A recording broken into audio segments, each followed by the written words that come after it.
أعوذ بالله من الشيطان الرجيم بسم الله الرحمن الرحيم الحمد لله رب العالمين والصلاة والسلام على أشرف الأنبياء والمرسلين وعلى آله وصحبه أجمعين اللهم صل وسلم على سيدنا محمد وعلى آل سيدنا محمد إلى حضرة النبي المصطفى رسول الله صلى الله عليه وآله وسلم كافة الأنبياء والمرسلين والملائكة المقربين الكريمين ثم الأنبياء والأولياء والشهداء الصالحين والعلماء العاملين والأئمة الراشدين ثم إلى شيخنا ومشايخنا ومشايخهم إلى المنتهى ثم خصوصا إلى الحجة الإسلام الإمام الغزالي رحمه الله تعالى ثم خصوصا إلى الشهداء بن عبد الله فلطاني وفروعهم ونسابهم ومن ينتسب إليهم كل أجمعين. الفاتحة. أعوذ بالله من الشيطان الرجيم بسم الله الرحمن الرحيم الحمد لله رب العالمين الرحمن الرحيم مالك يوم الدين إياك نعبد وإياك نستعين اهدنا الصراط المستقيم صراط الذين أنعمت عليهم غير المغضوب عليهم ولا الضالين آمين. أعوذ بالله من الشيطان الرجيم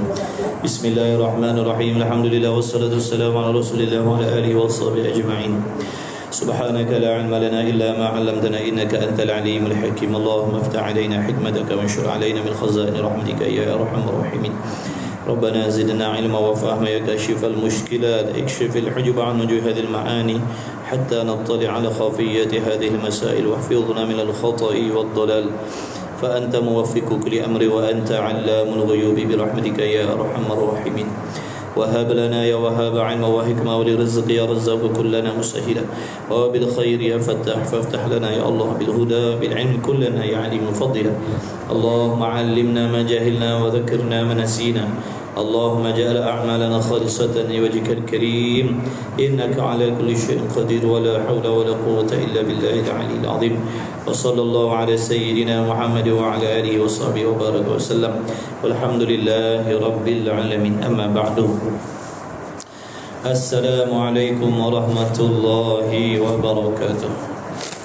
Alhamdulillah, segala puji bagi Allah Subhanahu wa taala. Dengan rahmatnya alhamdulillah kita dipilih oleh Allah dengan diberikan nikmat taufik, dipanjangkan umur, dikekalkan kita lagi di dalam nikmat iman dan Islam, dan diberi taufik oleh Allah Subhanahu wa taala untuk sama-sama kita mengorbankan kesihatan, keafiatan, masa, waktu, wang ringgit kita dan sebagainya untuk ibadah. Alhamdulillah, saat ini Allah Ta'ala menjemput kita, memilih kita, mengambil kita, dan Allah letakkan di dalam suatu tempat. Allah Ta'ala meletakkan kita di dalam suatu majlis yang sangat-sangat mulia di sisi Allah Subhanahu wa ta'ala. Sesungguhnya tidak adalah satu majlis yang sangat mulia di sisi Allah di atas muka bumi melainkan majlis zikir, majlis ilmu. Jadi kita sangat-sangat bertuah dipilih lagi oleh Allah Subhanahu wa ta'ala. Alhamdulillah. Begitulah juga kawan-kawan kita yang mengaji secara online, yang istiqamah. Alhamdulillah. Barakallahu fikum kepada antum semua yang istiqamah mengaji walaupun secara online. Alhamdulillah, ini semua rahmat daripada Allah, ini semua taufik daripada Allah, ini semua kehendak Allah Subhanahu wa taala, ini semua belas kasihan Allah atas diri kita. Alhamdulillah, mudah-mudahan nikmat ini Allah kekalkan sampailah kita dijemput oleh Allah Subhanahu wa taala. Insya-Allah sambungan kita Minhajul Abidin muka surat 213 Sufi. So apa Sufi? 227. Kitab baru 227 kitab baru 227. Kitab lama 213. Bismillahirrahmanirrahim. Qala al-muallif rahimahullahu ta'ala wa nafa'ana wa iyyakum bi'ulumihi wa bi'ulumi masyayikhina fid darain amin ya rabbal alamin. Dan lagi firman Allah Subhanahu wa ta'ala wa 'ala Allah. Kita ambil sebagai hatta tu ni, ambil sebagai hatta tu. Dan lagi firman-Nya Allah Subhanahu wa ta'ala wa 'alallahi fatawakkalu in kuntum mu'minin. Allah Subhanahu wa ta'ala berfirman, Allah Ta'ala mengingatkan kita semua orang mukmin. Allah Ta'ala mengingatkan kita kepada kita orang mukmin. Allah Ta'ala kata apa? Wa 'alallahi fatawakkalu in kuntum mu'minin. Dan atas Allah Ta'ala maka tawakal kamu jika kamu orang yang mukminin. Sebenarnya ini kata sindiran daripada Allah. Allah Ta'ala kata kalau kamu orang yang beriman, hendaklah kamu menyerahkan diri kepada Allah. Kalau kita ni orang beriman, hendaklah kita bertawakal kepada Allah. Hendaklah kita bertawakal kepada Allah. Adakah orang yang tidak bertawakal itu bukan di kalangan orang mukmin? Bukan. Adakah orang yang tidak bertawakal itu bukan daripada kalangan orang mukmin? Bukan. Orang yang tidak ada tawakal di dalam dirinya adalah orang yang tidak sempurna keimanannya. Bukan tidak beriman. Orang yang tidak ada tawakal di dalam hatinya, tidak yakin dengan rezeki yang dijamin oleh Allah, risau tentang rezeki, maka tidak sempurna keimanan kita.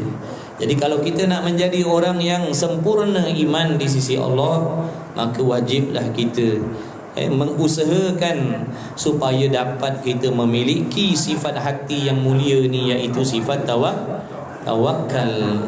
yakni yakin sungguh-sungguh di dalam hati kita bahawasanya sekalian rezeki kita telah dijamin oleh Allah, telah dijamin oleh Allah Subhanahu wa taala. Kata seorang ulama, kenapa kita ni Allah Taala tak suruh mengejar dunia? Kenapa Allah Taala melarang kita mengejar dunia, membelakangkan ibadah? Kenapa dilarang? Jawabnya ada Allah Subhanahu wa taala berfirman.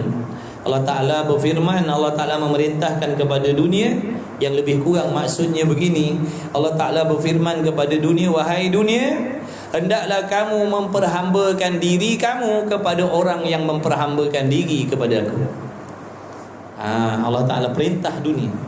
Allah Ta'ala memerintahkan kepada dunia. Allah Ta'ala kata, wahai dunia, hendaklah kamu memperhambakan diri kamu kepada mana-mana hamba, yang mana-mana manusia yang memperhambakan dirinya kepada aku, kata Allah. Dan Allah Ta'ala ingatkan juga, dan Allah ingatkan juga kepada dunia, wahai dunia, jangan kau memperhambakan diri kepada orang yang memperhambakan diri kepada dunia. Allah pesan, wahai dunia, jangan kamu memperhambakan diri kamu kepada orang yang memperhambakan diri kepada kamu. Waalaikumsalam. Hendaklah kamu, wahai dunia, memperhambakan diri kepada orang-orang yang memperhambakan dirinya kepada aku, kata Allah. Allah Muhammad. Ini memberi maksud, ini memberi maksud, barang siapa yang mengejar dunia, barang siapa yang mengejar dunia, maka tidak akan ada faedah yang diperolehi. Barang siapa yang mengejar dunia, maka dunia akan lari daripada dia. Barang siapa yang mengejar dunia, dia akan dilekakan oleh dunia. Barang siapa yang mengejar dunia akan disibukkan oleh dunia daripada mencari bekalan akhirat. Tapi kalau seandainya kita berusaha bersungguh-sungguh mentaati perintah Allah Subhanahu wa taala, memperhambakan diri kepada Allah, maka dunia akan memperhambakan diri kepada kita yang beribadah kepada Allah. Jadi tak ada faedah. Sebab tu Allah larang kita jangan memperhambakan diri kepada dunia, kerana dunia tu akan lari. Kerana dunia tu akan lari. Kerana dunia tu akan menipu engkau. Sebab Allah perintah dah begitu. Sebab Allah dah perintah kepada dunia, wahai dunia, jangan kau memperhambakan diri kepada orang yang memperhambakan diri kepada engkau, wahai dunia. Sebab tu kalau kita sibukkan diri kita dengan dunia, maka kita akan dilekakan sampai mati. Sebab tu Allah larang jangan memperhambakan diri kepada dunia, sebab dunia tu akan lari daripada engkau. Tapi hendaklah kau memperhambakan diri kepada Allah, nescaya dunia akan memperhambakan dirinya kepada kamu. Allahumma salli ala sayyidina Muhammad. Mudah-mudahan Allah kurniakan kepada kita tawakal ni, supaya kita selesa beribadah, supaya kita selesa beribadah. Siang bekerja lebih kurang, malam boleh cari ilmu, ataupun yang kerja malam, siangnya boleh cari ilmu. Dia tak habiskan waktunya untuk memperhambakan diri kepada dunia pagi, petang, siang dan malam. Baik. Tu. Jadi Allah Ta'ala kata wa 'alallahi fatawakkalu in kuntum mu'minin, dan atas Allah Ta'ala maka tawakal oleh kamu jika adalah kamu orang yang mukminin. Kalau kamu orang yang yakin kepada Allah, kalau kita orang yang yakin kepada Allah, orang yang percaya kepada Allah, orang yang yakin pada hari akhirat, orang yang yakin adanya kematian, orang yang yakin adanya kebangkitan, orang yang yakin ada azab kubur, nikmat kubur, ada dosa, ada pahala, ada syurga, ada neraka. Kalau kamu orang yang beriman kepada Allah, beriman kepada Rasul, beriman kepada Al-Quran, hari kiamat, qada qadar, malaikat, kitab-kitab Allah, maka hendaklah kamu bertawakal kepada Allah. Hendaklah kita yakin yang rezeki kita semua telah dijamin oleh Allah. Cuma qadarnya berlebih kurang. Ada yang banyak, ada yang sedikit. Sedikit di sini, Allah lebihkan di sana. Sedikit di sana, Allah lebihkan di sini. Jadi jangan kita faham maksud Allah Ta'ala menjamin rezeki itu dengan makna Allah menjamin kemewahan, Allah menjamin keselesaan, bukan.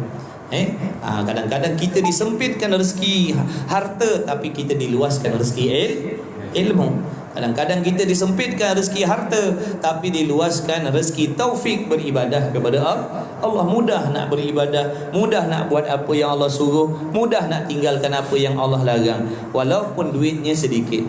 Tapi ada orang duitnya banyak, ratus ribu, juta-juta, tapi Allah sempitkan rezeki ilmunya, Allah sempitkan rezeki taufiknya, sehingga dia dan keluarganya tak boleh beribadah kepada Allah. Na'udzubillah min zalik. Kita nak dua-dua, kalau boleh nak dua-dua. Kita minta Allah Ta'ala beri kepada kita rezeki yang barokah. Banyak ke, sikit ke, minta rezeki barokah. Apa maksud rezeki barokah? Rezeki yang boleh memudahkan kita dan anak bini kita untuk taat kepada Allah. Kalau dia kaya, kekayaan dia tidak menjadi penghalang untuk dia mengabdikan diri kepada Allah. Tapi kalau rezeki kita tidak diberi barakah oleh Allah, tak peduli banyak ataupun sedikit, tidak boleh membantu kita dan anak bini kita mentaati perintah Allah. Dapat sedikit pun tak dibelanjakan ke jalan Allah, dapat banyak pun tak dibelanjakan ke jalan Allah. Na'udzubillah min zalik. Jadi kita ni semua kena ada tawakal. Wajib yakin rezeki kita telah diatur oleh Allah. Kita pulun macam mana pun, kalau Allah Ta'ala kata RM10, RM10 lah. Kalau kita pulun daripada malam, jejak ke malam, kalau Allah takdirkan sedia kali lagi hari ni kita dapat RM10, RM10 lah. Kalau hari ni Allah takdirkan rugi kita hari ni, rugilah. Walaupun kita contohnya meniaga daripada malam sampai ke malam. Daripada malam sampai ke malam kita berniaga. Sedia kala lagi Allah dah tentukan hari ni, hari Ahad, malam Isnin, rezeki kau sebanyak RM10. Maka kita tak akan dapat lebih daripada tu, walaupun kita menghabiskan masa kita 24 jam berniaga contohnya. Contohnya keesokan harinya kita berusaha dapat rezeki RM100, maka RM100 itu bukan hasil daripada usaha kita, tetapi itulah rezeki yang telah ditentukan oleh oleh Allah sedia kali lagi. Jangan kita kagum pula dengan dengan usaha kita. Oh, hebat aku, dengan sebab aku usaha sungguh-sungguh hari ini aku dapat rezeki sebanyak ini. Bukan. Tak ada kena mengena langsung dengan usaha kita. Kita dah mengaji akidah, kita dah mengaji tauhid, jaga akidah kita baik-baik. Usaha dan ikhtiar kita tidak boleh memberi sesuatu. Tapi hendaklah kita ingat kepada Allah. Contohnya hari ini kita berniaga, hari ini dapat RM200, ingatlah, alhamdulillah ya Allah, inilah rezeki yang kau dah takdirkan sedia kali lagi untuk diri aku hari ini. Kita tak pandang usaha kita. Tu cara dia. Allahumma salli ala Muhammad. Tak pedulilah yang kerja kerajaan, yang kerja swasta, yang dapat gaji bulanan tetap, yang dapat kirim SP. Jangan kita perasan itu adalah hasil daripada usaha kita. Setiap bulan kita dapat contohnya RM2,000. Setiap bulan kita dapat RM4,000. Ingat, itu adalah rezeki yang telah ditentu oleh Allah sedia kala lagi. Jangan kita kena, oh ini sebab aku kerja ni.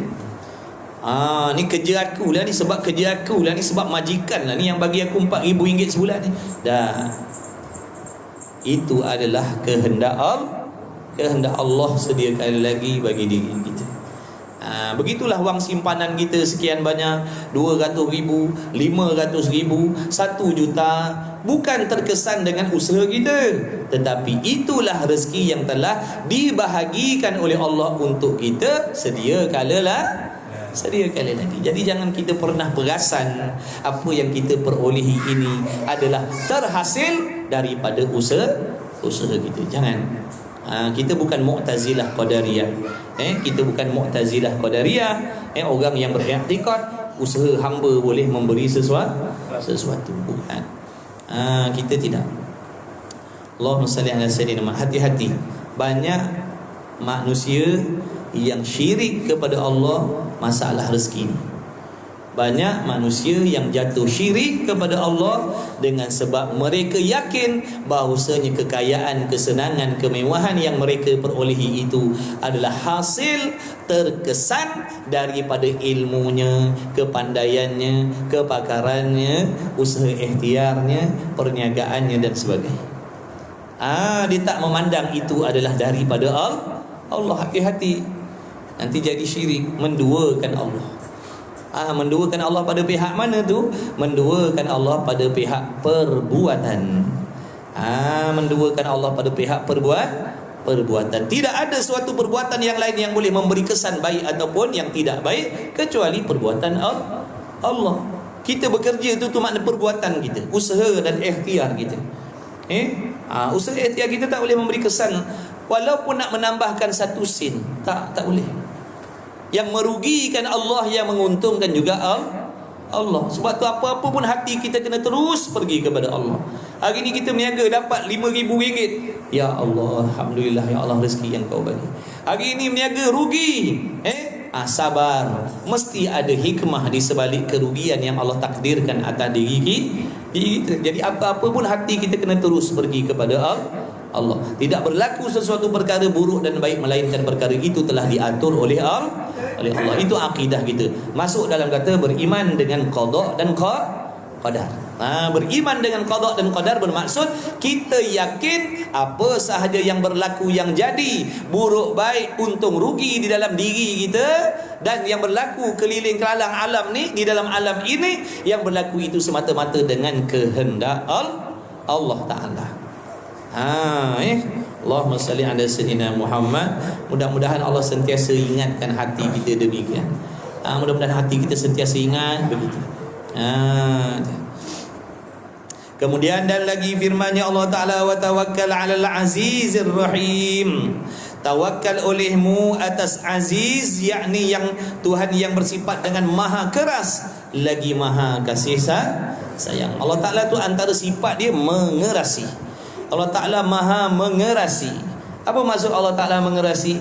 Kalau Allah Ta'ala takdirkan A lah, takkan berubah jadi B. Kalau Allah Ta'ala takdirkan kita sihat, sihatlah, takkan sakit. Kita nak, Allah tak kendak, takkan dapat apa yang kita nak. Itu makna Tuhan mengerasi kita. Allah Ta'ala kata mati kita. Allah Ta'ala kata rugi kita. Allah Ta'ala kata untung kita. Allah Ta'ala kata mudarat kita. Allah Ta'ala kata kita selamat, kita akan selamat walaupun ada berjuta orang datang menyerang kita. Tapi kalau Allah Ta'ala kata selamat, dia akan selamat. Jadi Allah Ta'ala itu Tuhan yang maha mengerasi, dan juga maha kasih sayang, lebih daripada kasih sayang kedua ibu bapa kepada anak-anaknya lagi. Allah Ta'ala maha kasih sayang. Baik, kenapa Allah Ta'ala banyak mengingatkan kita tentang tawakal ni? Kerana antara punca utama kita hamba balik akhirat tanpa bekalan mati, antaranya disebabkan tidak ada tawakal di dalam hati. Bila tidak ada tawakal dalam hati, kita percaya bahawasanya rezeki itu bergantung dengan usaha kita. Kalau usaha banyak akan dapat banyak, kalau usaha sikit tak akan ada rezeki. Ini menyebabkan kita menghabiskan usia kita daripada muda sampai tua. Kita menghabiskan waktu kita setiap hari, pagi, petang, siang, malam berusaha mencari rezeki, sampai tidak ada masa untuk kita menuntut ilmu yang difardukan oleh Allah.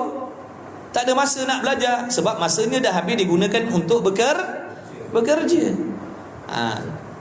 Disebabkan apa tu? Kerana dalam hati kita tidak yakin tentang rezeki yang Allah dah jamin. Akan menjadikan kita keluh kesah sentiasa tentang rezeki.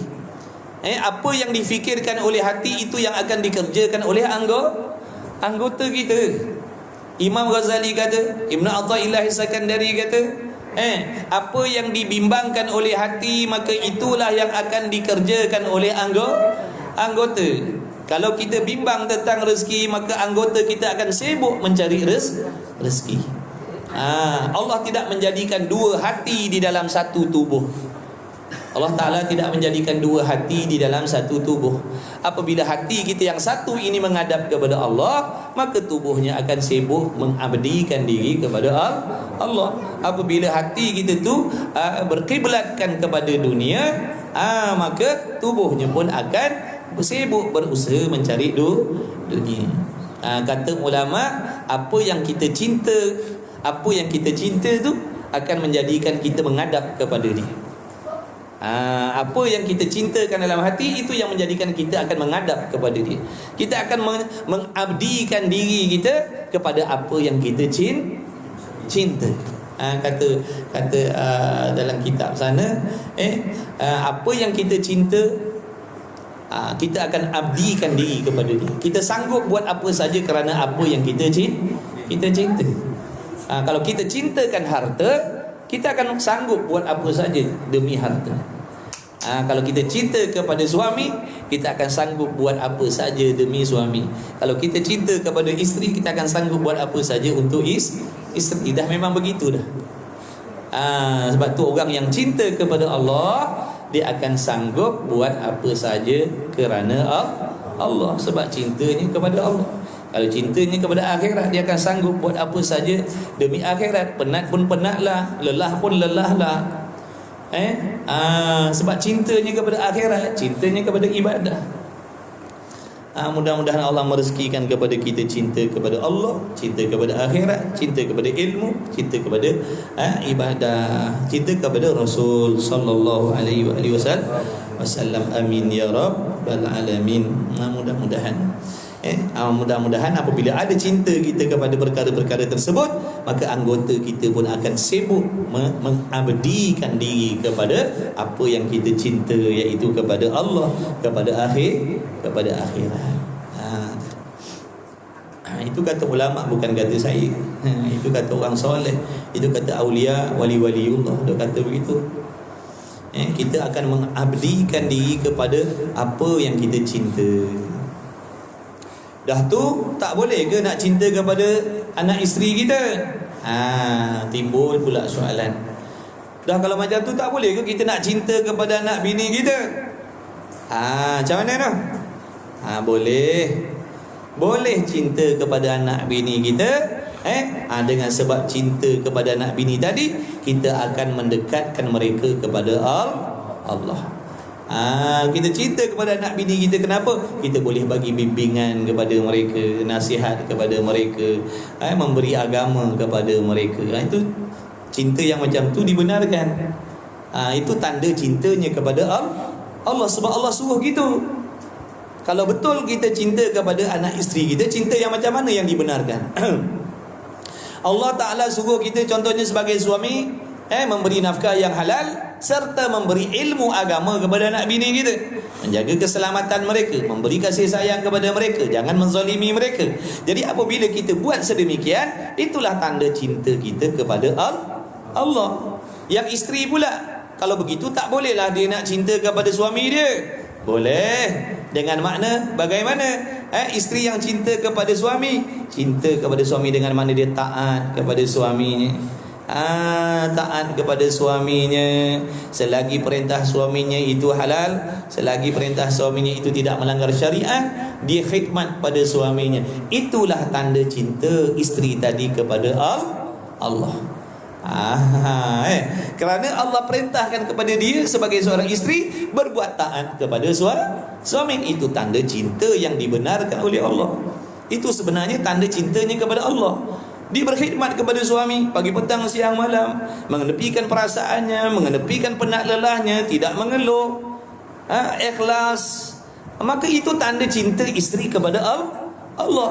Hakikatnya orang yang kaya tolong orang fakir miskin, itu tanda cintanya kepada Allah. Sebab Allah perintah begitu.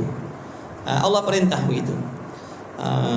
Orang yang suka belajar, suka mengaji, sebab apa? Belajar mengaji ni disuruh oleh Allah. Maka orang yang belajar, yang mengaji itu antara cintanya kepada Allah. Kiaslah yang lain. Kiaslah yang lain-lain. Dia suka mengaji. Sebab apa? Mengaji itu disuruh oleh Allah. Jadi dia pun mengaji, penat-penat pun dia mengaji juga, letih-letih pun dia mengaji juga. Sebab dia tahu mengaji itu kewajipan yang Allah perintah atas diri dia. Maka itulah tanda cintanya kepada Allah. Dia keluar rumah tutup aurat, panas pun panaslah, rimas pun rimahlah, tapi Allah suruh aku buat begini, maka dia pun buat begitu. Itu tanda cintanya kepada Allah.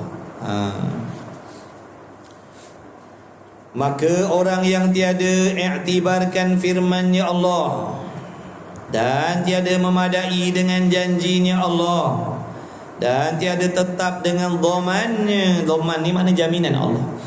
Jadi mana-mana orang kata Al-Imam Al-Ghazali rahimahullahu ta'ala, orang yang tak boleh mengambil faedah daripada peringatan Allah. Allah ingatkan dah banyak ayat-ayat kan. Sebelum ni banyak dah ayat. Wa tawakkal 'alal hayyil ladzi la yamut wa 'alallahi fatawakkalu in kuntum mu'minin wa tawakkal 'alal 'azizir rahim. Banyak ayat-ayat Quran yang Allah perintahkan kepada kita supaya bertawakal. Tiba-tiba kita tak boleh ambil iktibar. Kita tak boleh ambil pelajaran daripada ayat tu.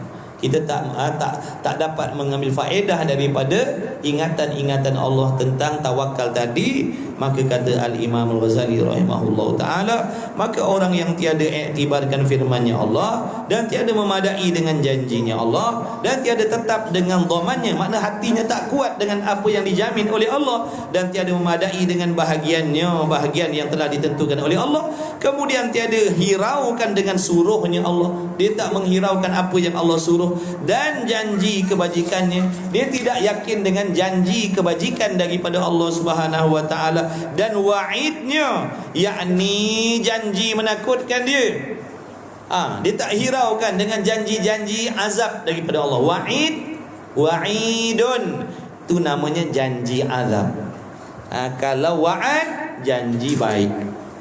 Janji baik orang beriman nanti masuk syurga. Orang buat amal dengan ikhlas diberi pahala, itu wa'ad, janji baik.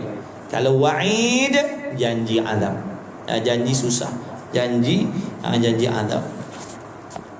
Maka tilik olehmu apa ada ia halnya, apa ada ia halnya orang yang tak boleh nak ambil iktibar daripada apa yang telah dijanji oleh Allah. Allah punya janji pun kita tak percaya.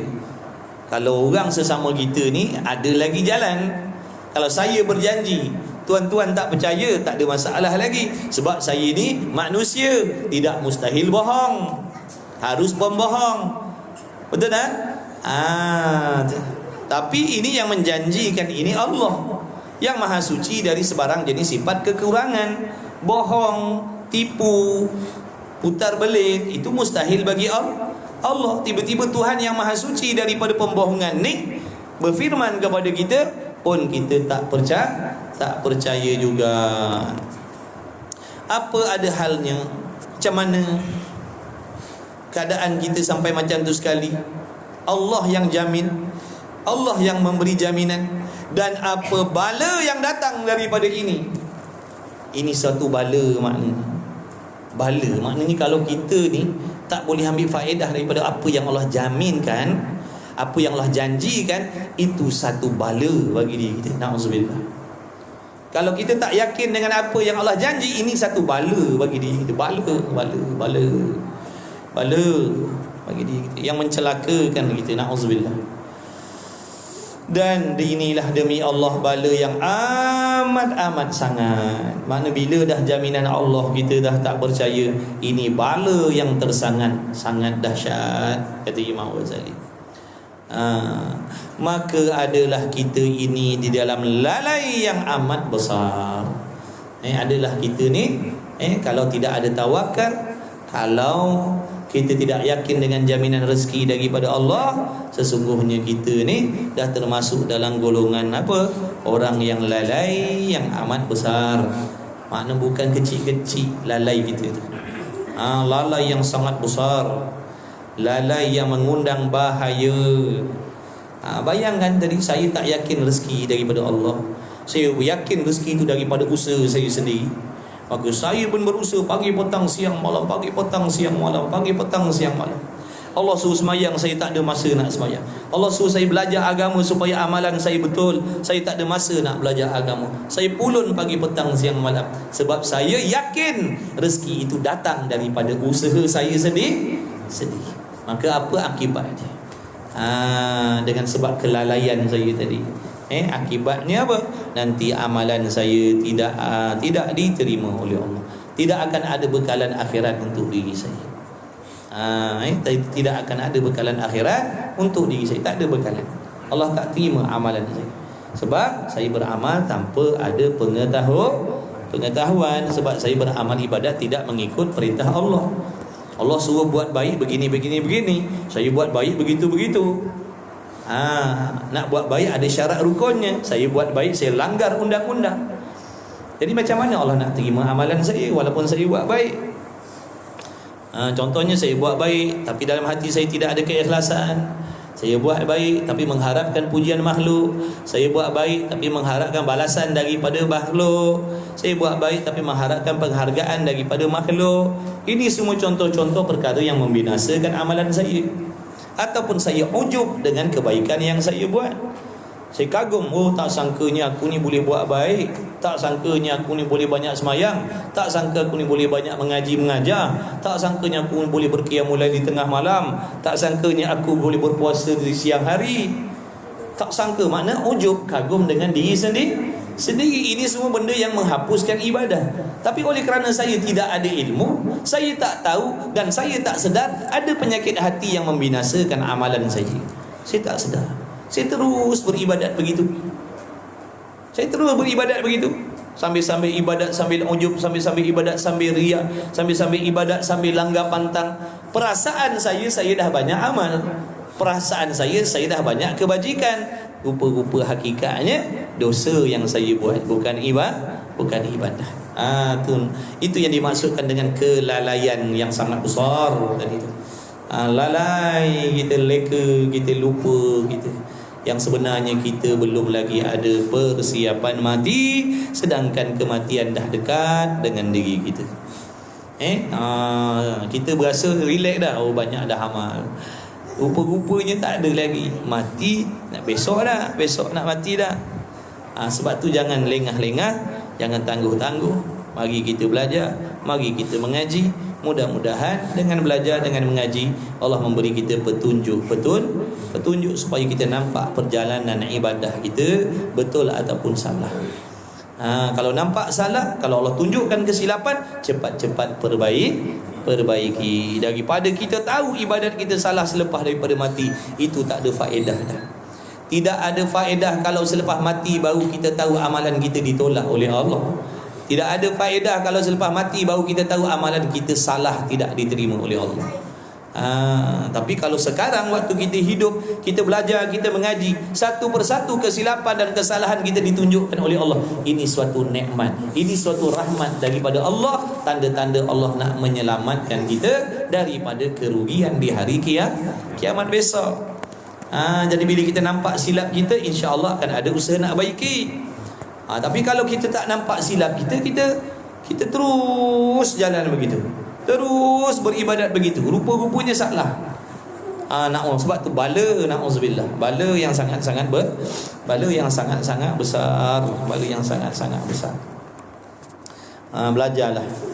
Kita minta kepada Allah. Perasan tak kita minta pada Allah setiap kali kita solat, ihdinas siratal mustaqim. Ya Allah, tunjuki aku jalan yang benar, tunjuki aku jalan yang betul, tunjuki aku jalan yang lurus. Kita faham tak apa yang kita minta di dalam solat kita? Maknanya kita minta hidayah, kita minta petunjuk daripada Allah, kita minta ilmu daripada Allah. Jadi antara apabila Allah kabulkan doa kita, apabila Allah Ta'ala kabulkan apa yang kita minta dalam solat tadi, dengan makna kita minta, ya Allah bimbinglah aku ke jalan yang lurus, seperti mana yang kau beri bimbingan, yang kau beri nikmat kepada para nabi, para rasul, orang-orang soleh tu. Makna mereka itu beramal dengan Islam yang sebenar. Itu amalan para nabi, para rasul, orang soleh. Itulah jalan yang dilalui oleh orang soleh. Bertakwa, kenal Allah, ibadahnya betul, cintakan akhirat. Maka bila Allah pilih kita, bila Allah nak bagi kepada kita apa yang kita minta dalam solat, maka Allah akan ambil kita dan Allah akan beri kita ilmu. Antara hidayah Allah Ta'ala itu Allah akan curahkan di dalam majlis ilmu. Ambillah petunjuk tu, gunakanlah petunjuk tu. Tapi apabila kita melarikan diri, apabila kita memalingkan muka kita daripada menuntut ilmu, maknanya kita menolak apa yang kita minta di dalam sembahyang. Bila Allah nak bagi kita ilmu, kita berpaling muka, kita lari, kita menangguh-nangguhkan, maknanya kita sendiri yang menolak pemberian Allah. Sedangkan Allah dah nak bagi apa yang kita minta dalam solat. Allah nak bimbing kita melalui ilmu, tapi kita tak nak belajar, kita tak nak mengaji, maknanya kita menolak apa yang Allah nak bagi. Kita menolak apa yang kita minta sendiri dalam sembahyang. Jadi kita ni tanya diri kita betul-betul, tanya balik diri kita betul-betul, adakah kita nak petunjuk ataupun tidak mahu petunjuk daripada Allah sebenarnya kita nak petunjuk ataupun tidak? Kalau nak petunjuk, kenapa tak ambil? Ada peluang depan mata kita belajar mengaji, kenapa tak nak ambil? Bukankah daripada majlis ilmu itu Allah akan bagi kita kefahaman?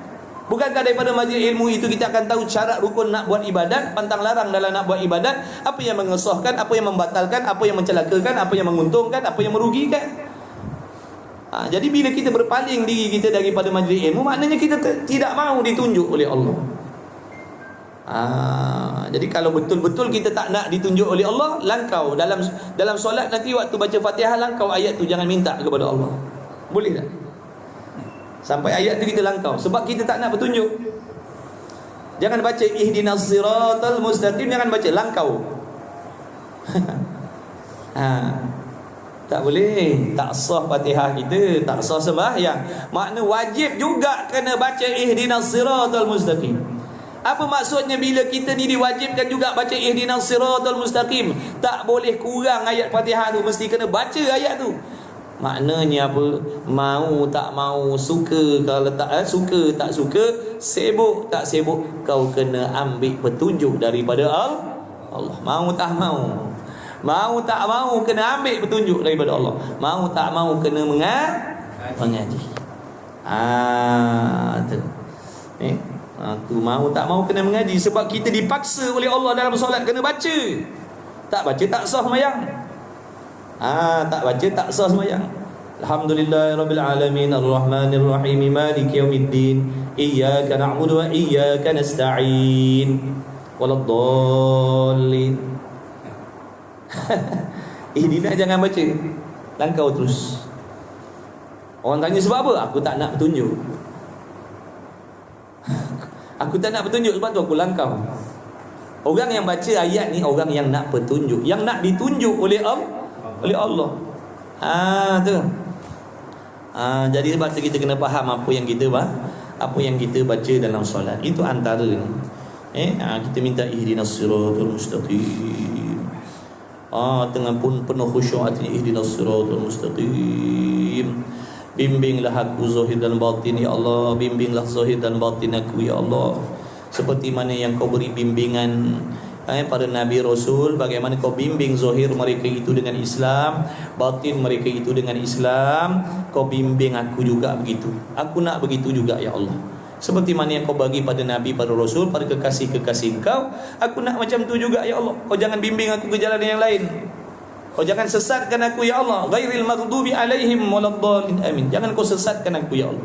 Aku nak kau bimbing aku ni zahir batin seperti mana yang kau bimbing pada Nabi, pada Rasul, pada kekasih kau ya Allah. Antaranya mana? Inilah bimbingan Allah dalam majlis ilmu. Kita tahu halal haram, kita tahu pantang larang ibadah, kita akan jumpa kesilapan kita yang sepatutnya kena buat bagaimana. Sebab tu jangan tangguh-tangguh dah. Jangan tangguh-tangguh. Jangan palingkan muka kita lagi daripada majlis ilmu. Jangan nanti takut-takut sampai satu masa Allah tak sudi dah nak jemput kita. Allah bila tutup hati kita, tutup mata kita, tutup telinga kita daripada kebaikan kebenaran, maka waktu tu na'udzubillah min zalik, takkan ada satu makhluk pun yang boleh memberi petunjuk dah pada kita.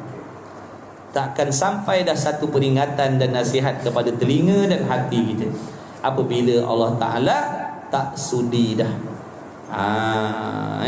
Jangan kita kata bila-bila masa boleh. Aku ni pokok pangkal aja nak mengaji. Jangan. Jangan. Ini kita boleh mengaji ni pun ini dengan kehendak Allah. Mujur sangat kita malam ni Allah pilih. Kalau Allah tak pilih, tak tahulah ke mana kita sekarang ni. Duduk mana tak tahulah sekarang ni. Jadi jangan sombong dengan Allah. Aku tak peduli. Bila-bila masa aku nak belajar boleh. Bila-bila masa aku nak mengaji boleh. Macamlah hidayah tu milik kita sendiri. Hidayah tu milik Allah. Sebab tu bila Allah panggil, Allah jemput, jangan palingkan muka. Ambil, sambut, sahut, hargai. Jadi kita ni bila Allah pilih kena rasa seronok. Alhamdulillah ya Allah, aku ni bukan orang baik pun kau bagi petunjuk juga. Aku ni bukan orang taat pun kau bagi hidayah petunjuk. Hidayah ni mana petunjuk? Petunjuk. Ilmu lah. Kalau sebelum ni tak tahu, sekarang jadi tahu. Dulu tak faham, sekarang jadi faham. Dulu tak nampak, sekarang jadi nampak. Itu hidayah lah tu. Bukan nur hidayah. Bukan nur hidayah no. Ini petunjuk daripada Allah. Petunjuk daripada Allah. Petunjuk daripada Allah. Petunjuk daripada Allah. Alhamdulillah, walaupun kita ni bukan orang baik, orang leka, ahli dunia, tapi apabila Allah nak, Allah akan pilih kita. Bila Allah nak, Allah akan pilih kita. Tak peduli siapa kita. Kita ni milik Allah. Semua makhluk ni milik Allah. Siapa yang Allah nak pilih jadikan kekasih dia, Allah akan pilih. Sesiapa yang Allah nak pilih jadikan kekasih Allah, Allah pilih. Allah tak peduli dia peminum arak, dia penjudi, dia pezina, dia dah aurat, sosial. Allah tak peduli. Bila Allah nak jadikan dia kekasih Allah, Allah akan bagikan dia ilmu. Allah akan dekatkan dia dengan majlis zikir. Allah akan dekatkan dia dengan majlis ilmu. Daripada situ nanti dia akan dibimbing oleh Allah. Dia akan dapat bimbingan daripada Allah. Jadi kita yang dah terpilih ni kena rasa ya Allah, syukurnya, alhamdulillah. Kita ibaratnya gini. Kita ni orang kampung, bukan orang kaya, bukan orang kenamaan. Tiba-tiba datang undangan daripada raja negara kita, bawa rombongan menjemput kita ke majlis dia. Padahal kita bukan siapa-siapa pun. Orang kampung pun tak pedulikan kita. Orang kampung pun tak pedulikan kita. Tapi datang satu rombongan membawa jemputan daripada raja. Kami datang daripada pihak istana menjemput tuan, kerana tuan dipilih oleh raja untuk makan malam bersama dia malam ni. Macam mana rasa kita? Rasa bertuah tak? Rasa bertuah. Ini yang menjemput kita duduk dalam majlis ilmu ini bukan raja dunia, tetapi raja dunia dan akhirat. Allah yang memilih kalian, Allah yang menjemput kalian. Dalilnya mana? Nabi pernah bersabda yang maksudnya siapa yang duduk dalam majlis ilmu, majlis zikir, mereka itu tetamu Allah. Jadi kalian antum semua tetamu Allah, tak peduli siapa pun kalian. Sebab tu kita kena rasa bertuah. Ya Allah, bersyukurnya aku kau jemput jadi tetamu kau ya Allah. Aku bukan orang baik. Aku bukan orang baik, aku ahli dunia. Kalau yang suami aku, suami yang tak bertanggungjawab, aku tak jalankan tanggungjawab dengan sempurna. Kalau yang isteri, aku bukan isteri yang solehah, aku bukan isteri yang taat pada suami, tapi kau pilih jadi tetamu kau ya Allah. Aku bukan semayang selalu, kadang-kadang semayang, kadang-kadang tidak ya Allah, tapi kau jemput juga jadi tetamu kau ya Allah. Aku ni orang yang dedah maksiat, orang yang dedah aurat, kau jemput juga aku ya Allah. Kena rasa macam tu bertuahnya aku ya Allah. Terima kasih ya Allah. Tandanya apa tu? Kita masih lagi dipandang oleh Allah dengan pandangan rahmat. Kita masih lagi dipandang oleh Allah dengan pandangan kasih sayang. Sebab tu kita kena bersyukur ya Allah. Alhamdulillah. Aku bukan orang baik pun kau jemput jadi tetamu kau ya Allah. Kena ada rasa bertuah dalam hati. Kena rasa syukur ya Allah. Terima kasih ya Allah. Bila ada dalam hati kita perasaan yang macam ni, insya-Allah untuk di lain-lain waktu kita akan dijemput lagi oleh Allah. Sebab Allah tahu hamba-Nya menghargai. Hamba-Nya menghargai jemputannya. Hamba-Nya gembira dengan jemputannya. Allah akan jemput lagi insya-Allah. Tapi kalau kita duduk menjadi tetamu Allah, kita rasa tak ada pun tak apa lah. Makna kita tak hargai. Allah tahu tak isi hati kita? Ya'lamu ma fis sudur. Dia Maha mengetahui barang yang ada di dalam hati kita. Seronok tak seronok, benci, menyampah, meluat, menyirap, bosan, rasa tidak ada nilai, Allah tahu. Jadi kalau Allah tahu kita yang berada di dalam jemputan Allah tadi, Allah tahu di antara hati-hati kita ada perasaan tidak menghargai, tidak mustahil nikmat belajar ni akan ditarik oleh Allah. Allah akan pilih orang lain. Allah akan tinggalkan kita. Sebab Allah tahu kita menolak pemberiannya. Jadi sebab tu pesan ulama, bila kita diberi taufik oleh Allah untuk beribadah, tak peduli mengaji, sembahyang dan sebagainya, kena rasa bertuah. Ya Allah, alhamdulillah, terima kasih ya Allah. Tanpa taufik kau mustahil aku boleh mengaji. Tanpa taufik daripada kau mustahil aku boleh tutup aurat. Tanpa taufik pilihan kau mustahil aku boleh bertahajud dan sebagainya. Tanpa taufik daripada kau mustahil aku boleh menderma walau seposin pun. Kena rasa syukur. Sebab kita tak boleh membuat kebaikan kecuali dengan pertolongan Allah. Kena ada macam tu dalam hati kita. Jangan kita rasa tak kisah je. Tapi bila duduk dalam majlis-majlis yang bangsa dunia, kita rasa bangga. Bila duduk dalam majlis orang kaya-kaya, duduk dalam majlis kegembiraan, kita rasa bertuahnya aku duduk sini. Seronoknya aku dapat duduk tempat macam ni. Tapi bila Allah jemput kita menjadi tetamunya, kita rasa tawar. Tak ada pun tak apa lah benda ni. Jangan ni. Jangan. Kalau andai kata begitulah hati kita sebelum ni, bertaubat kepada Allah. Taubat kepada Allah. Astagfirullahalazim ya Allah, maafkan aku ya Allah, aku tak tahu. Maafkan aku ya Allah, aku tak tahu ya Allah, aku tak tahu hargai ya Allah, ampunkan aku. Pilihlah aku lain kali, aku nak belajar ya Allah, aku nak mendengar lagi ya Allah, supaya aku sentiasa mendapat rahmat Engkau, keampunan Engkau, hidayah daripada Engkau ya Allah. Kena rasa macam. Andai kata sebelum ni kita duduk dalam majlis ilmu tanpa ada rasa bangga, rasa seronok, bahkan tak ada apa-apa pada kita. Tak ada pun, tak duduk dalam majlis ilmu pun tak ada apa. Contohnya begitu. Bertaubat kepada Allah. Taubat kepada Allah. Astagfirullahalazim ya Allah, ampunkan aku ya Allah. Ampunkan aku ya Allah, aku tak hargai. Allah tahu hati kita. Kita tak boleh lepas daripada ilmu Kita tak boleh lepas daripada ilmu Allah. Allahumma salli ala sayyidina Muhammad. Kemudian kata musannif lagi sikit. Dan kata musannif lagi, dan inilah demi Allah bala yang amat besar, maka adalah kita ini di dalam lalai yang amat besar. Kita ni lalai. Muju Allah sedarkan kita sejenak. Bila kita duduk dalam majlis ilmu, ibaratnya kalau kita tidur dikejutkan. Ibaratnya kalau kita tengah tidur, mimpi dunia, mimpi kaya, mimpi senang, mimpi harta, mimpi macam-macam, disedarkan sekejap. Itu ibaratnya bila kita duduk dalam majlis ilmu, ibaratnya gitu. Bangun. Sedar balik daripada mimpi dunia. Baru teringat balik, aku ni hamba Allah, kena beribadah. Di hadapan aku ada kematian. Aku ada amanah yang Allah pikulkan. Kan habis majlis ilmu, mimpi dunia balik. Mimpi dunia balik. Besok duduk majlis ilmu, kejut balik, ingat balik. Mujurlah daripada tak ingat langsung. Daripada tidur lena diulit mimpi tentang dunia sampai mati. Wal'iyadzabillah min dzalik. Setidak-tidaknya teringatlah juga kita ada break lah juga. Bila dengar macam ni rasa insaflah sekejap. Sekejap. Jadilah daripada tak adalah langsung. Daripada tak ada langsung, teringatlah juga, astagfirullahalazim. Allah kira. Allah tak perlekehkan ibadah hamba dia. Walaupun sekejap ada rasa keinsapan dalam hati dia, Allah kira. Allah tak lupa.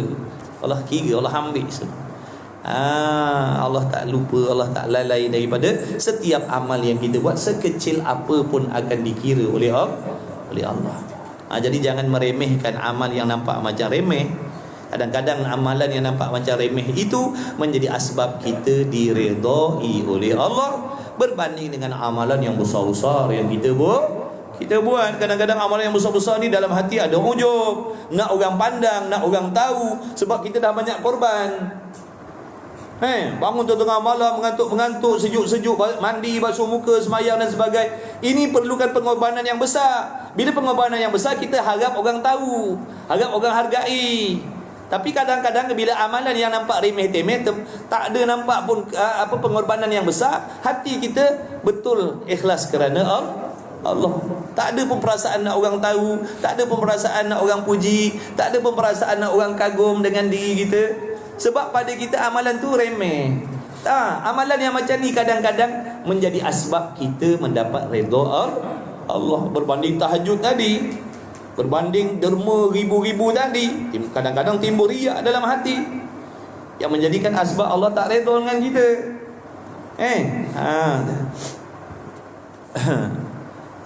Allahumma salli ala sayyidina Muhammad. Maka adalah kita ini di dalam lalai. Sungguh kita lalai. Lalai apa? Lalai daripada apa? Tujuan asal kenapa kita dihidupkan dan ke mana kita nak pergi. Dilalaikan oleh perhiasan dunia yang indah ni. Apa perhiasan dunia? Pujian, harta, pangkat, jawatan,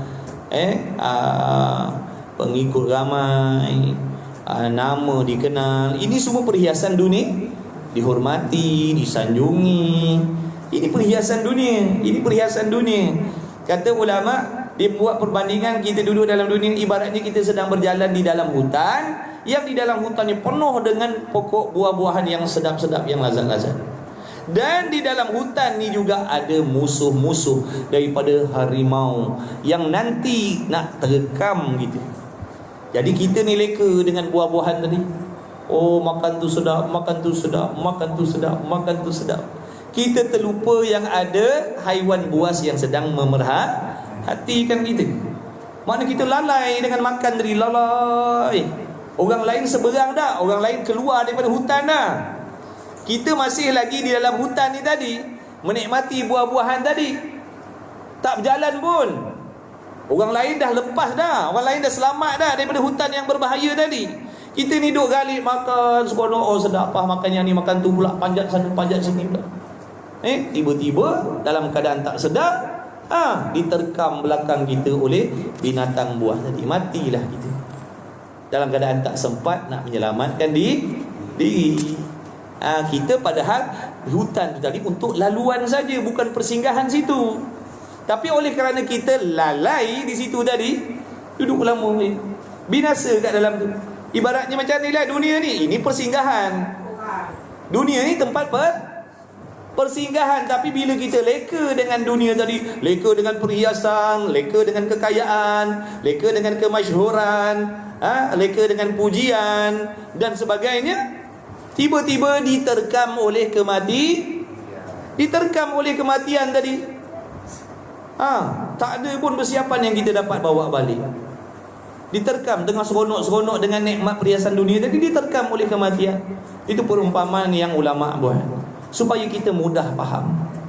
Macam itulah ibaratnya dunia ni penuh dengan kelazatan, kenikmatan. Kalau kita tidak diingatkan oleh orang-orang soleh, para nabi, para rasul, alim ulama dalam majlis-majlis ilmu, memang kita akan lekalah tadi memetik, memakan buah-buahan tadi tu dalam keadaan kita terlupa ke mana kita nak pergi.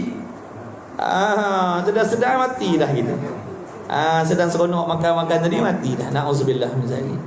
Jadi waspada kita. Sebab tu bila kita belajar macam ni, Allah nak mengingatkan, jangan pandang saya, jangan pandang saya, jangan pandang saya. Ini adalah af'alullah, ini adalah perbuatan Allah. Allah yang nak memilih kita, Allah yang nak menyampaikan benda ni pada telinga dan hati kita. Jangan nampak saya, kita manusia sama je. Majlis ilmu, tok guru, pak ustaz itu sebagai asbab. Hakikatnya Allah yang nak menyampaikan benda ni kepada telinga dan hati kita. Cuma melalui saya asbabnya. Bukan saya yang memberi petunjuk, bukan saya yang memberi hidayah, bukan. Sebab tu kalian kena bersyukur kepada Allah. Syukur, ya Allah, alhamdulillah aku dapat dengar benda ni, sebelum ni aku tak pernah dengar, aku tak pernah tahu, ya Allah. Tidak berlaku sesuatu perkara melainkan Allah kehendak. Maknanya tak sampai benda ni pada telinga dan hati kita, melainkan Allah telah kehendak untuk memilih kita mendengar benda ni malam ni. Tu rahmat Allah. Bila kata jadi tetamu Allah, apa jamuannya? Kalau kata jamuan tetamu raja tadi, jamuannya makan minum yang sedap-sedap, yang lazat-lazat, makanan yang mahal-mahal, makanan yang mewah-mewah. Tapi kalau jadi tetamu raja, segala raja, apa jamuannya? Keampunan daripada Allah, keridhaan daripada Allah, hidayah daripada Allah, kasih sayang Allah Subhanahu wa ta'ala yang tak boleh nak dinilaikan. Inilah jamuan Allah untuk orang yang menjadi tetamu Allah, yakni orang-orang yang duduk dalam majlis ilmu. Siapa pun dia, tak peduli. Itu kelebihan ni, kelebihan yang Allah bagi kepada orang yang duduk dalam majlis ilmu. Tak peduli siapa pun dia akan mendapat rahmat daripada Allah. Dia akan mendapat rahmat daripada Allah. Itu tanda Allah masih ingat kepada kita lagi. Alhamdulillah, walaupun kita tak pernah ingat kepada Allah, walaupun kita tak pernah ingat kepada Allah, walaupun kita tak pernah ingat kepada Allah, Allah tak pernah sesaat pun melupakan kita. Walaupun dalam hari ini tak pernah terlintas pada hati kita, ya Allah, tapi Allah tak pernah pun melupakan kita dalam untuk memberi nikmat. Daripada malam tadi kita tidur dalam nikmat Allah, jaga dalam nikmat Allah, pergi bekerja dengan nikmat Allah, sampai sekarang duduk dalam nikmat Allah. Itu tanda Allah tak lupa kepada kita. Kalau Allah lupa kepada kita, tak dapat nikmat kita, tak hidup kita kalau tidak diingat. Kalau Allah lupa kepada kita, dan mustahil Allah Ta'ala tu bersifat lupa. Allah tak lupa kepada kita. Sentiasa Allah ingat kepada kita, sentiasa Allah tolong kita, sentiasa Allah bantu kita. Tapi oleh kerana kelekaan kita dengan perhiasan dunia tadi, kita lupa dengan kasih sayang Allah. Kita lupa dengan kasih sayang Allah. Kita rasa Allah tak buat baik dengan kita. Padahal sejak daripada alam roh, alam rahim sampai sekarang, tak pernah sedetik pun kita ditinggalkan oleh Allah. Cuba renung baik-baik. Renung dengan hati yang ikhlas. Renung dengan hati yang penuh keinsafan. Jangan renung dengan nafsu. Jangan renung dengan nafsu. Nafsu sombong. Nafsu akan menidakkan benda itu. nafsu akan menidakkan. Memang nafsu ni dia engkar. Contoh kita ni lemah tapi nafsu kita kata apa? Aku tak heran pun dengan azab Allah. Padahal lemah. Dan memang nafsu ni tabiat dia memang engkar. Sebab tu tilik dengan akal dan hati yang bersih. Tengok, ingat balik sejak kita daripada alam roh, alam rahim ibu kita sampai saat ni. Allah tak pernah tinggalkan kita walau sedetik pun. Tapi berapa banyak dah waktu kita melupakan Allah. Berapa banyak waktu kita melupakan Allah. Jadi bila kita perasan kasih sayang Allah, barulah kita akan nak dekat kepada Allah. Kita tak kenal Tuhan. Kita tak kenal Tuhan, sebab tu kita tak nak rapat dengan dia. Kita hanya tahu nama je. Kita hanya tahu namanya, tapi kita tak kenal dia siapa. Sebab tu tidak ada keinginan untuk kita dekat kepada dia. Cuba kita kenal Tuhan. Sebab tu kita ni wajib mengenal Allah. Wajib kenal Allah. Wajib kenal Allah. Bila kenal, insya-Allah akan rasa cinta, kasih, menghargai, rasa terhutang budi. Ya Allah, maha baiknya Engkau. Tak sepatutnya aku buat begini, ya Allah. Bukan aku sahaja yang Kau tolong, anak isteri aku pun Kau tolong, ya Allah. Ibu bapa aku pun Kau tolong, ya Allah. Kawan-kawan aku pun Kau yang tolong. Tak ada yang lain, ya Allah. Tak sepatutnya aku buat macam ni. Tak sepatutnya aku palingkan muka begini. Tak sepatutnya aku tak pedulikan panggilan Kau, ya Allah. Astaghfirullah, ampuni aku, ya Allah. Dia akan ke situ, insya-Allah. Dia akan ke situ, insya-Allah. Tapi bila kita tak pernah fikir benda ni, tadi leka lala syok layan dunia. Sebab tu nikmat besar bila Allah pilih kita belajar. Nikmat besar, subhanallah. Kalau kalian sekarang ni jutawan, kalau kalian sekarang ni bilioner, tak sama dengan nikmat Allah Ta'ala pilih duduk dalam majlis tak sama. Orang paling kaya nombor 1 dalam dunia pun tidak mendapat hidayah daripada Allah. Dia tak boleh beli dengan harta kekayaan dia hidayah tadi tu. Dia tak boleh beli. Walaupun dia orang nombor 1 paling kaya dalam dunia. Tapi kita ni yang tak ada apa-apa ni, nampak tak? Allah bagi nikmat yang tak ternilai. Alhamdulillah, ya Allah. Syukur sangat-sangat. Jadi mengajilah kita, dekatkan diri kepada Allah, belajar, fahamkan, kenal Allah, fahamkan hukum halal haram. Di samping kita mencari dunia, Allah tak larang kita nak berkeluarga, nak bersuami, nak bekerja, nak cari apa kita punya atas dunia ni, kita punya keinginan. Allah tak larang, Allah tak pernah larang. Cuma Allah suruh kita kawal benda-benda ni. Jangan disebabkan kesukaan kita tentang dunia tadi kita melupakan Allah. Itu yang Allah larang, itu yang Allah larang. Kita kena ingat, apa yang kita nak cari dan apa yang kita dapat itu pun adalah daripada Allah yang bagi. Allah yang bagi benda tu. Kita impikan kekayaan, yang bagi kekayaan tu Allah. Kita nak pangkat yang tinggi, yang memberi pangkat yang tinggi itu Allah.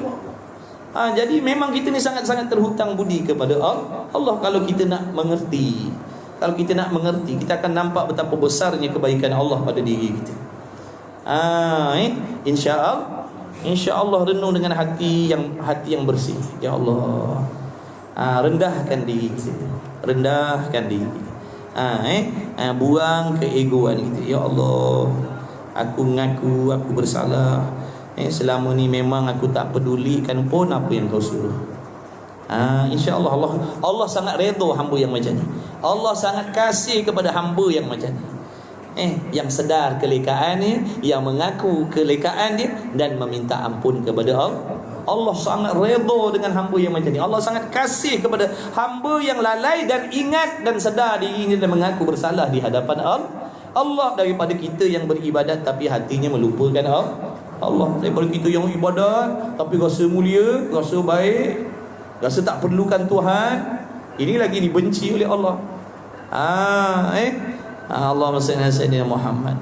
Tak semestinya orang yang buat taat itu dikasihi oleh Allah, dan tak semestinya orang yang duduk dalam maksiat itu dibenci oleh Allah. Ada kalanya orang yang duduk leka, lalai, lupa dengan maksiat itu, ada kalanya diredai oleh Allah apabila mereka sedar siapa dirinya, memohon ampun kepada Allah. Ya Allah, aku pendosa datang menghadap kepadamu, ya Allah. Puluh tahun aku palingkan muka, ya Allah. Cakap baik-baik. Cakap baik-baik. Ya Allah, 10 tahun aku palingkan muka. Ya Allah, tak sepatutnya aku buat begini. Kau tak pernah buat begitu pada aku, ya Allah. Tapi ini balasan aku kepada Engkau, ya Allah, yang maha baik. Tak sepatutnya aku begini, ya Allah. Ampun, ya Allah. Allah redha hamba. Allah sangat seronok dengan hamba yang macam ni. Mengajilah kita, mudah-mudahan Allah bimbing zahir dan batin kita dekat kepada Allah. Dia ada proses, sikit-sikit Allah akan bagi pengetahuan, sikit-sikit Allah akan bantu kita baiki. Jangan risau, sesusah apa pun, sesukar apa pun, bila datang bantuan Allah, dia akan jadi mudah. Yang jadi payah ni kalau tidak dibantu oleh Allah. Kalau Allah biarkan kita, Allah tak pedulikan kita, tak ada siapa boleh nolong. Memang susah. Tapi kalau kita dapat pertolongan Allah, yang seberat apa pun jadi ringan, seberat apa pun jadi mudah. Sebab Allah janji, siapa-siapa yang bersungguh kepada aku, aku akan tolong dia. Siapa-siapa yang bersungguh kepada aku, Allah jamin, Allah janji akan tolong orang yang bersungguh kepada dia. Allah akan bukakan jalan-jalan. Allah akan tunjukkan macam-macam jalan untuk disampai kepada Allah Ta'ala. Mudah-mudahan. Allahumma salli ala sayyidina Muhammad. Dan sebenarnya telah benarlah bersabda As-Sadiqul Masduq sallallahu alaihi wasallam bagi Ibnu Umar, kaifa anta idza baqaita baina qaumin yahbiuna rizqa sanatihim li dha'fil yaqin. Betapa kamu apabila tinggal antara beberapa kaum yang menaruh mereka itu akan rezeki setahun, mereka itu kerana dhaif yakin mereka itu. Macam mana? Macam mana maknanya satu puak ni Nabi sallallahu alaihi wasallam, Nabi kata macam mana ada hamba ni kerana takut rezeki daripada Allah sampai dia mengumpul hartanya sebanyak-banyak. Dia kumpul hartanya sebanyak-banyak sebab dia tak yakin rezeki daripada Allah Ta'ala. Kita kumpul sebanyak-banyak pun belum tentu milik kita. Kita kumpul banyak-banyak belum tentu rezeki kita. Kata ulama, rezeki kita ni yang kita dah pakai. Setengah ulama kata rezeki kita adalah apa yang kita dah gunakan dan apakah yang kita dah pakai, itu rezeki kita. Adapun yang masih dalam simpanan, itu belum lagi dikata rezeki kita. Jadi kita kumpul sebanyak-banyaknya bukan menjadi rezeki kita pun. Yang menjadi rezeki kita yang kita dah belanjakan, yang kita dah sedekahkan contohnya, yang kita dah belanjakan untuk nafkah anak bini kita, itu rezeki. Tapi yang tersimpan belum tentu rezeki kita lagi. Nampak tak ada? Sebab tu nanti akan ada diceritakan bila kita mati besok, kita nak minta hidup balik dan nak sedekahkan segala yang kita ada supaya kita dapat faedah daripada tu. Allahumma salli ala sayyidina Muhammad. Mudah-mudahan cukuplah sekadar itu. InsyaAllah kita ada satu kelas lagi pukul 10.45. InsyaAllah kawan-kawan yang nak join nanti boleh tunggu boleh tunggu pukul 10.45 nanti ada satu kelas lagi. Terima kasihlah kepada semua sahabat-sahabat yang mengaji secara online. Alhamdulillah, barakallahu fikum.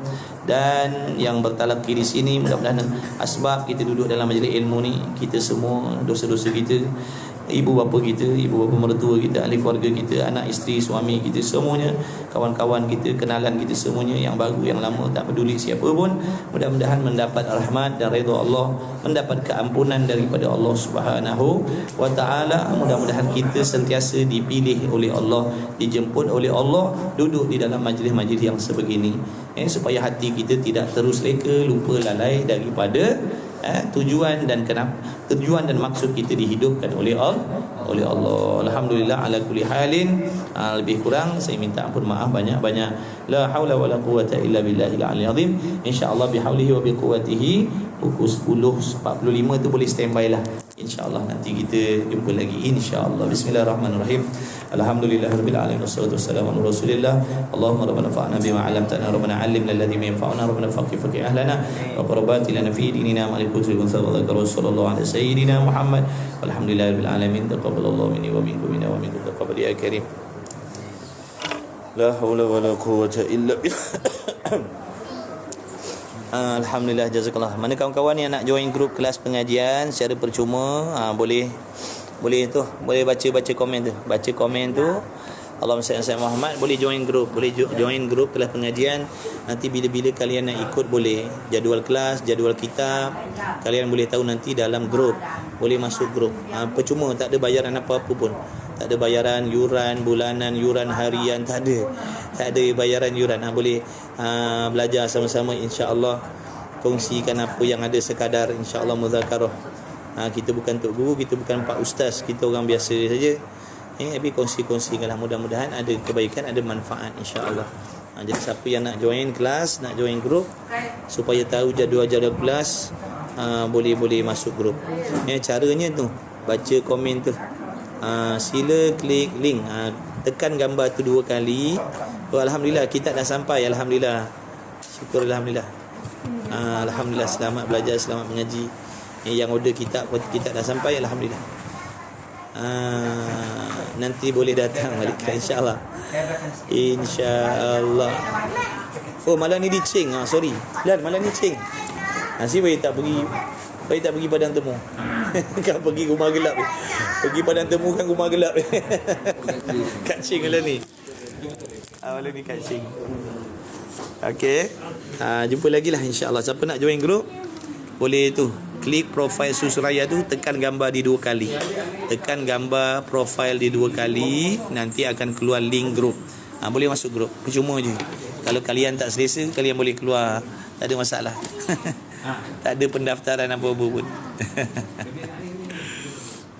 Sama-sama kasih semua. Terima kasih. Doakan saya, doakan kedua ibu bapa saya, doakan ahli keluarga saya, dan doakan keluarga ni semua ni.